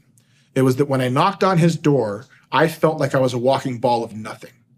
I was just there to close off my life and write the last line and say, thank you, goodbye, I'm done, turn the lights off, I'm out. And so I thought that I was just a nothing waiting to explode. And what he did, I think, was he put the tiny granular bits of being a person back on the bottom shelf of my life. Like it wasn't. Why was he able to do that, do you think? What is it about Mike? If you asked him what he did, he just said he just did what a friend's supposed to do. Yeah, but he was the only person that you found who did that for you. And I don't know what it is, but he's the only one that, no matter what happened, he never treated me like I was anything but an equal. He never looked at me like I was broken. He never looked at me like I was a project. He looked at me like I was a kid in pain. And so he would talk to me about it, and he never looked down on me. We would have deep discussions. He was going to high school for philosophy, going to college and all this stuff. Yeah. I was a dropout and I was living in this crime-infested hellhole. And he never once acted like I wasn't anything but a buddy that deserved respect to talk to. The holidays are rapidly approaching, but we can find peace and calm in the craziness of the season with Hallow, the #1 Christian prayer app in the world. Immerse yourself in Christmas in Advent prayers, meditations, and peaceful Christmas music. Hallow also offers an extensive library of Bible reading plans accompanied by insightful reflections and audio-guided meditations. Whether you're a seasoned Bible reader or just starting your journey, Hallow provides a platform for you to engage with Scripture like never before. A great place to start is with Father Mike Schmitz's Bible in a Year, in which he offers brief daily readings and reflections available on the Hallow app. The Hallow app also helps you connect with a community of like-minded individuals sharing experiences, insights, and encouragement along the path to spiritual growth. This Christmas, join Hallow's Christmas Prayer Challenge, Advent with C.S. Lewis. For the 25 days leading up to Christmas, you can focus on the real reason for the season with prayer, meditation, and Christmas music on Hallow. Download the app for free at hallow.com/Jordan for 3 months free. That's hallow.com/Jordan. And it was the only part of my life that did Mike have other friends? Yeah. Mike had a big social circle, and that's going to tie into the next part of the story. So what he did with that, it wasn't just that I could like have a meal. It was that I can enjoy food now. Mm-hmm. Like I can be reminded of the base human things. And for me, it was absolutely cathartic. It was like rolling the clock back on my humanity. Like so you had abandoned any sense of value in yourself. Totally. But he was unwilling to let that go. Unwilling to let it go. And not even unwilling to let it go. It was that he didn't even see that it was leaving. Mm-hmm. It was like that's a weird dynamic. It wasn't that he didn't let me slide off the cliff. So he didn't even see that I was on a cliff. Mm-hmm. Or didn't even treat me like I was on a cliff. Mm-hmm. And that was extremely powerful. To be seen when you feel fundamentally invisible. Like I would walk around and ask my classmates, do you remember me when I leave the room? When I'm gone, do you remember that I was here? Because I thought and you'd just been ignored by the mental health clinic too. Yeah, I felt completely invisible. I felt alone and nothing. And to be seen and validated in the most normal ways, just like it was just a regular Tuesday. Mm-hmm. And to me, I was on the precipice of a life-altering madness. And it was just a Tuesday. And it fundamentally changed my life. And I didn't leave his house for a week. I never went and got the gun. And now, was Mike still living with his parents? Uh-huh. So why were you allowed to stay there? I think he went and talked to him. I don't know why. Okay. I did never ask him. I never even saw his parents that week. Uh-huh. I just went and basically stayed in his bedroom. I think he just went and talked to him. I think he just was like, hey, Aaron really needs this. And so, yeah, he's staying in my bedroom. So I can get in trouble for it if you want to, but he's there. Because by that point, that's kind of the attitude that he had had. He had had it with his friends groups. He went to art school. And so he had a bunch of art friends. And so they were really preppy and yuppie and so well-to-do. And not all of them were very as charitable as Mike was to someone like me. And so there were friend groups where they were like, well, Aaron needs to go. He smells. And Mike would stand up in the middle of them like, no, dude, if you're saying he needs to go, you go ahead and bounce right now because he's not going anywhere. And so that kind of validation and belonging, it fundamentally changed me to my core. And during that week? During that week, it changed me. Well, that's the start. Okay. It's important to note that it's not like it's a magic light switch. It's not like ding, everything's better and it's all fixed. This was a process, and this was the start of the process. So what he did was give me a frame shift. He let me change my perspective a bit. The clock rolled back. It was like instead of washing in that tsunami and going through crazy and sloshing around, I could set my feet down for the first time. So he reminded you that you weren't rotten to that I wasn't rotten to my core. Mm-hmm. And so I could be for a little while. And so and he also talked to one of his friends and let me stay with one of his friends for a while. So I was able to get a sleeping arrangement and reassess and shift my frame of reference just a bit enough to take a breath and reestablish with my personhood. Mm-hmm. But the chaos at home was still the same. The abuse at home was still the same. The violence all there was still the same. The self-hatred was still the same. That hell was still there. But I was able to step back off that edge and take a breath. But now we're going to fast forward 3 years, okay? Because that was between 15 and 16. Now to go to the night of my 19th birthday. Okay, night of my 19th birthday, I was planning on committing suicide. The depression had started. So now you dropped the school shooting. Dropped the school shooting. It had went from outward anger to, because almost instantly when Mike did that, I felt ashamed and remorseful. Almost instantly. When that reestablishment of my humanity hit, the remorse and the shame of what I had planned was pretty, So what's crushing. Interesting, one of the things that you're claiming is that you would have only been able to go through with what you had planned if you had, in fact, successfully severed every tie you had, right? You would have had to have been genuinely alone and alienated. Mm-hmm. And Mike reminded you that you weren't. So I thought that I was. Right. Yeah. But Mike reminded me that I wasn't with that. Right, and sort of despite your best efforts, right? Because you said 8 months trying to alienate 9 everyone. months. Yeah. But despite all my best efforts and despite massive effort on my part, that he just wouldn't let go. And that's love. Very much so. Yeah, here's a great example of that love. That's why I like telling this part of the story. So my 19th birthday, I was planning on committing suicide. And I was going to do it by overdose. I had gotten a bunch of LSD off the streets, stolen a bunch of pills from cocaine from my mom. I had copious amounts of drugs, way more than we're going to need to do the job. And because my depression had spun up, and I was inward. I wasn't outward regressed anymore. It was just, I was ashamed and depressed. I just wanted to end it, tired of dealing with this anymore. But I had interventions in the past. My kid would be like, dude, you're depressed. We need to stop it. I didn't want any of that. So I was trying to act as normal as possible, trying to act like nothing was wrong in my day. So I went to Mike's house, and Mike's a very social guy. He has a social circle of his own. And one of his group friends is a girl named Amber. Okay. And Amber was really friendly with me. She was always really nice to me, but she was his contact. She was definitely his friend. And we would go over to her house every now and then and watch a movie, listen to music, whatever. And so he's like, hey, we're going to kick it at Amber's today. Like, great. That sounds like a great last day. Go spend it with two of my favorite people and then go back to the field behind Casa Bonita and end my life. That was the plan. And so I get there, and that wasn't it at all. I actually walked into a surprise birthday party for me. And I walked into about 14 people saying happy birthday, and Amber had baked a blueberry peach pie. And I walked past him and dropped all my drugs in the toilet, and that was the last time I ever tried to kill myself. And that's what really set me on my path. And here's where the love portion comes in. Because when we left Mike's house, there was no birthday party. Mike called ahead to Amber's house and said, hey, Amber, I'm taking Aaron over there, and this is his birthday today. Then Amber was having a get-together. She had already had a bunch of people over. She had already baked the pie. And she's like, hey, Aaron's coming over, and it's his birthday. Let's make it a birthday party for him. So they all got together and made a bunch of decorations and stuff and threw up a quick birthday party. I walked into a fundamentally life-changing thing that changed my opinion of myself to my core, that my friend put up in 5 minutes of being nice to another friend. So yeah, just a simple act of kindness. Nothing.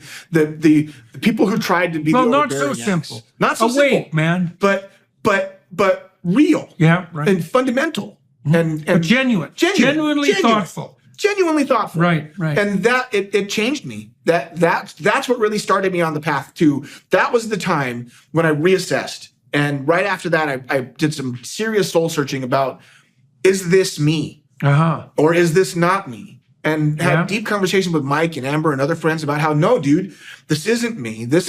I will live through hell. And yeah, I maladapted to it. I made some really bad decisions and I made some really toxic choices. But I don't have to stay there. I can move out of this hell now and I can keep going. And I can let them live their hell on that side. Yeah. Well, now you're old enough too, because you're 19 at that point. And at that point, Mike actually saved my life one more time he moved me out to Kansas City. The final clip that cut the family hooks out of me was he went to college in Kansas City and moved me out there for a summer. I got to go live with him out in KC. And I'm from Denver, so got to go spend a summer out away from my family. That did two things. They gave me the confidence that I could do something on my own, went and get a job, pay bills, pay rent, be stable. Yeah. It also pissed my family off. When I got back, how dare you leave? How dare you think you're better than us? How dare you? Right. How dare you have a life? How dare you think you can exist without us? Yeah. And so that was where I was able to be like, all right, fine, dude, they're attacking me for making myself better. Yeah. This isn't me. Yeah. This is them. Yeah. And so that's where I finally made that flip. And right about that same time, I started on the real process of my recovery, which I call acknowledgement. So I was about 19 years old, and I still, again, mom still has her hooks on me at the time. I was working with her at a Veterans of Foreign Wars bar. And so she... it was right shortly after I had kind of started to sever contact, and I'm in this process, but I was working there. So she was running the bar. I was a bartender there, and it was a Veterans of Foreign Wars bar. So veterans go in there and start drinking. Like how old?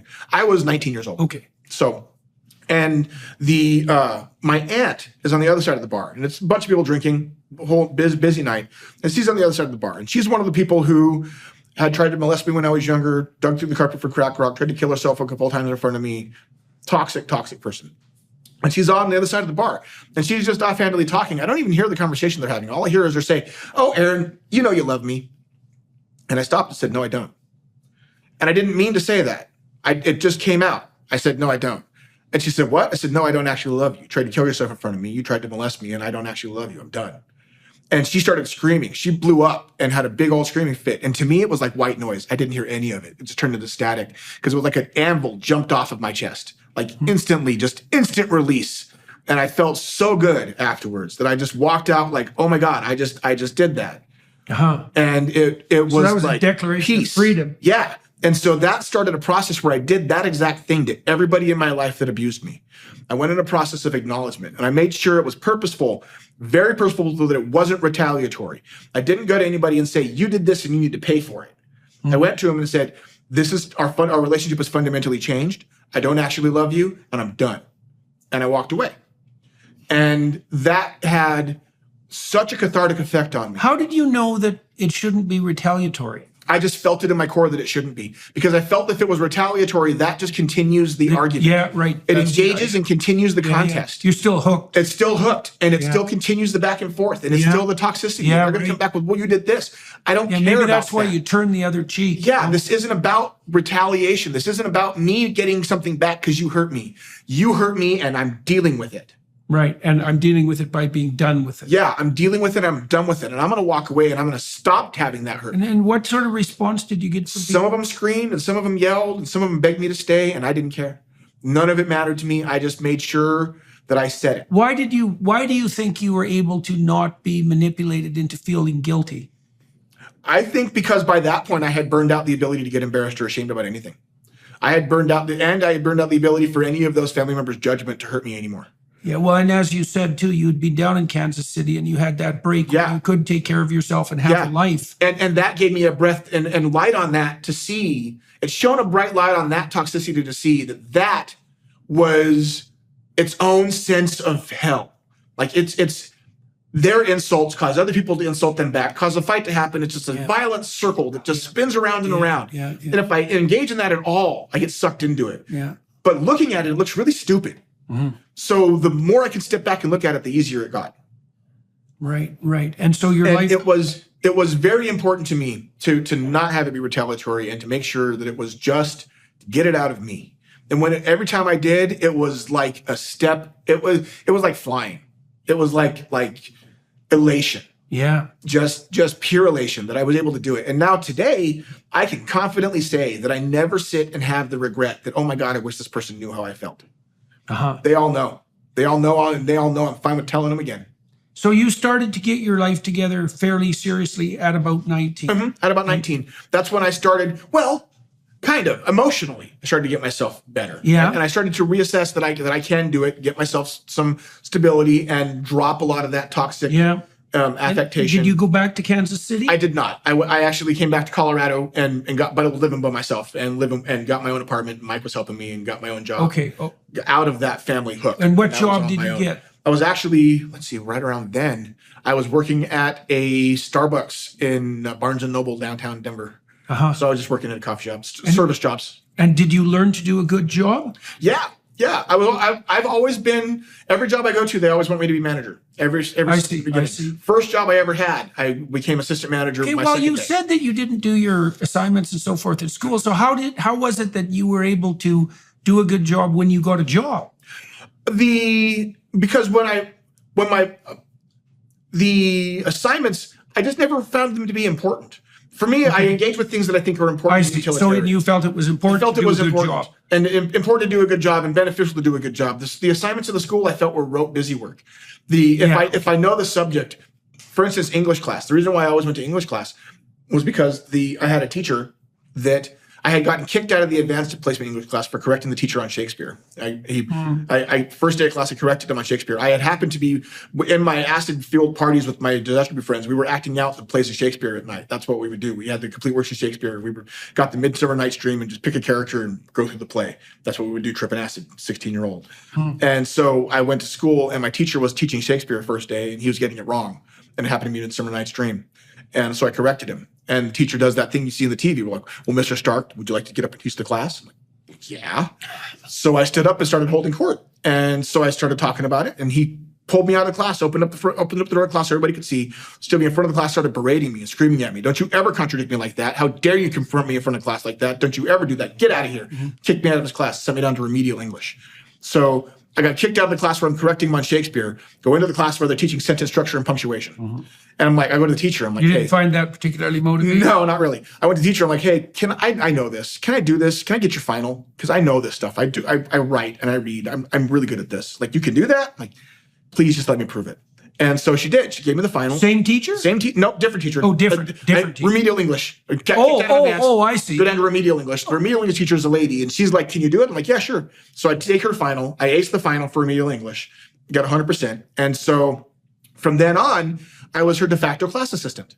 So even though I never went to class, and even though I was only there once every 3 weeks, when I was there, I didn't have to do the assignments. I could just walk around and help everybody else with their assignments.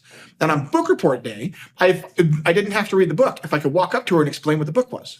If I'd go to her and tell her the story and tell her what happened in the book and explain that I knew what it is, I didn't have to write the report. Mm-hmm. And so she was a real teacher. She was a real teacher, and she saw me as for being smart. Uh-huh. And so I would, even though it was remedial English, I went to that class every day. Every day I could. Every day I could get to that class, I could go to that class. Because that was one little hour where I felt valued and like I belonged. Right. And well, part of the story that you're telling has that motif in it, is that what you needed, and unsurprisingly, given the structure of your family and the fact that you were moving constantly and that you were generally friendless, was a sense of genuine belonging. Mm-hmm. And you had that to some degree with your group of miscreants, but it was based on something that was very bad at its core. Yeah, whereas very with toxic. Mike, you had an actual relationship. Yeah, and with Mike, I valued it so much that I memorized his phone number, and every time I moved out of state, he was my home base. Yeah. So every other attachment could disappear, but Mike was always there. Right. And okay, so we got to close this up. Yep. Unfortunately, because I'd like to find out, what happened later in your life too, because you got married and you have kids and you have a life so we can fast forward to when I came out with my story. Well, I want to ask you a specific question. Sure, if you don't mind. Well, there's going to be people who are watching this and listening to it who are feeling both desperate, and they probably have their reasons for it, and who are feeling not only desperate, but resentful and vengeful, right? And who are toying with those sorts of dark ideas that you toyed with. And so if you could say something to them other than everything that you've just said, is there anything specific you would say that that would be helpful to someone who is tempted by those darkest of motivations? What I tell my own kids all the time is that the only thing constant in life is change. That the only thing that's absolutely certain is that tomorrow's going to be different than today. That it might not be better and it might not be worse, but it is going to be different. And so we have choices with that. We can either resist that change and get worn down like the rocks on the beach, turn into sand and just get annihilated. Or we can adapt with those changes and move like the water itself. And the more we can be that change and realize that the past that we are carrying and the damage and the destruction that we have experienced is not us. It's just luggage that we're carrying around with us. It's just the baggage that we carry. That the more we can maybe set so that it's part of down. Not accept that damning judgment of yourself and others. It's fine. When you tell yourself that you're worthless enough and that you hate yourself and that everybody hates you too, that's your brain lying to you. That's your brain lying to you. You are, in fact, good enough. You woke up good enough today, and it's okay that you messed up, and it's okay that you were wrong, and it's okay that you got mad. It's okay if your future's okay. And it's okay to be okay. It's okay to be good sometimes. That's not a bad thing. It's okay to feel emotion for people. Yeah. Well, that's a weird thing to conclude if you have, for example, bargained to accept a very low social status because you've already in some ways made a contract with yourself that you're going to be an outsider, you're going to be unpopular, and that you are worthless. And one thing that happens when you internalize that so much is that it gets to be repellent to any positivity. If someone were to come up and say, "Oh, you're really a good person," well, you don't really know me then. If you see me, then you'd see the monster because I'm not really a good person. Yeah, well, it also violates the contract. It does. It does because we've established now that I'm the lowing pecking order. And the only way that I've seen for an outside source to be able to combat that is with consistency. And the only way by being the one that doesn't break when the waves crash against you, to be a Mike, to not give up when the stuff gets hard. But when you're in that dark, to realize that just keep going. So why do you think Mike liked you so much? Because I was smart. Because he always says it was because of the deep conversations. Because we could sit and talk for hours and never be bored. We can sit and talk and talk. Valued that in you. Really valued that in me. And that I was always that I would give everything of myself for my friends. Even from back then, like if I had it, I didn't value my stuff. So if I had something you needed it, I'm fine with giving it to you. And I would give Mike the shirt off my back. I tell him today, dude, I'd give you the skin off my back if you ever have a need for back So you were also a friend to Mike. Yeah. And it was intellectual respect, like the meeting of peers. Yeah. All right. Well, I'm going to close this up. I think that's a very good place to end. Thank you for walking us through that. One of the things I did notice from a clinical perspective, by the way, is that you showed very little emotion, negative emotion, when you were describing what happened to you in your past. And there's two possible explanations for that when you see it. And one is that a person is hurt so bad that the emotion is they're just flat. But the other possibility is that the events have been put in their proper place and stripped of their emotional significance and transcended so that they're no longer relevant. And that looks to me like what you've managed. And congratulations on that. Because thank you very much. Given what you went through, that's a major moral achievement. And thank you very much. The fact that you were able to deal with that and to stop it from being transmitted to your children that's work of incalculable significance. Yeah, today my kids have all gone to the same middle school, elementary school, and high school. They've all gone. They've never been evicted. They've never had their mom beating their dad or their dad beating their mom. None of that. I use what happened to me growing up as exact examples of how to parent my children. I just do the opposite. Isn't it interesting, that, and this is a real mystery about human beings too, is that, like, really, in some fundamental sense, all you had were bad examples. Now, it's not exactly true because you had your brother and you had Mike and you had some friendships. And so you could see how reasonable and positive human relationships were structured. But anyone listening to the story that you relayed would say, well, you have every reason to not know how to be a good husband and a good father. And yet, despite all that, and despite the determinism of a multi-generational family of pathology on both sides, you were able to step away from it and establish something positive in the confines of your own life. And I do it specifically by using what happened to me as a kid, like exact examples of the parenting that I went through, and just do the opposite. Right. Well, it's so interesting because, like, if you're bullied, there are two things you can learn from that, or at least two things. One is how to bully, and the other is that you should never bully. Right. And it's the same lesson. There's something about the manner in which the lesson is received that determines the consequences. It's not a deterministic course in that, like, well, we do know that most people, and this is actually the truth, almost all people who abuse as adults were abused as children. But most people who were abused as children don't abuse as adults. Right. So now I think that I won. Because today my kids are happy and healthy and friendly, and that's a good deal. My 12-year-old, when there's a new kid in her class, the teacher puts the new kid next to her because she's the class ambassador. So she's the welcomer for the class. Right. So you said that I don't get emotional with that. That's a good one. That's a good way to end, man. Well, congratulations on that. Thank you, sir. That's a major accomplishment. Thank you. Yeah, and say hi to your 12-year-old. Thank you. I will. You bet. All right, everyone. Thank you very much for watching and listening today. Your time and attention is always much appreciated. Thank you to the Daily Wire Plus people for facilitating this live conversation. We're going to be doing a bunch of them over the next couple of months. To the film crew here in Scottsdale, thank you for, setting this up and making it run so professionally. And we'll see you all very soon. Thank you for having me. That was great. Yeah, appreciate it. Thank you.